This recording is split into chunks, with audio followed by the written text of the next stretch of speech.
Bonjour, je suis Hakim Na'lam et je vous propose ma chronique du dimanche 16 février 2025.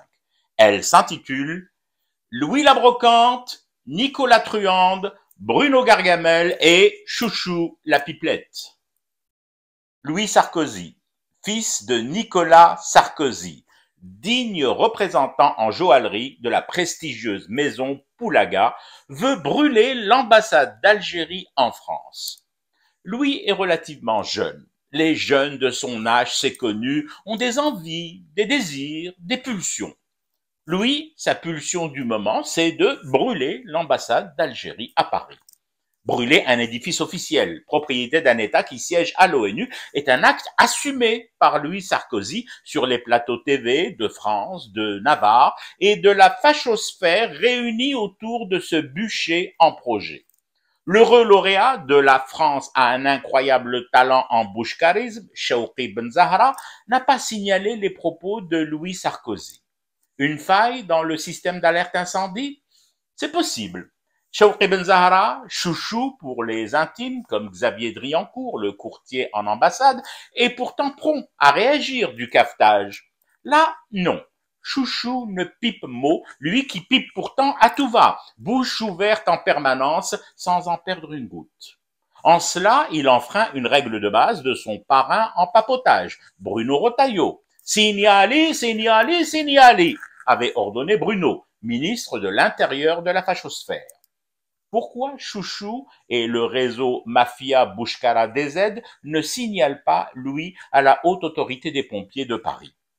Parce qu'il y a les règles écrites et les autres, les règles non affichées, gardées sous le coude ou dissimulées autour de la cheville sous le bracelet du papa de Louis.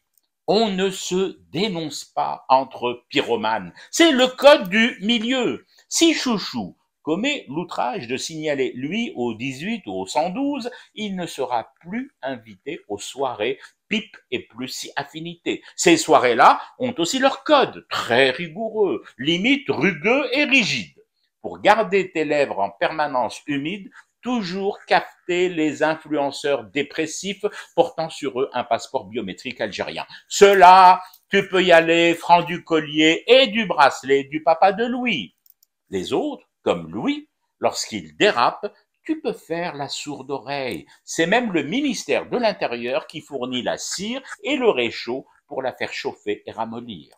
Mais, et les faits alors? Les faits sont têtus, presque aussi têtus que les avocats de Nico qui soutiennent que leur client n'a rien fait de répréhensible.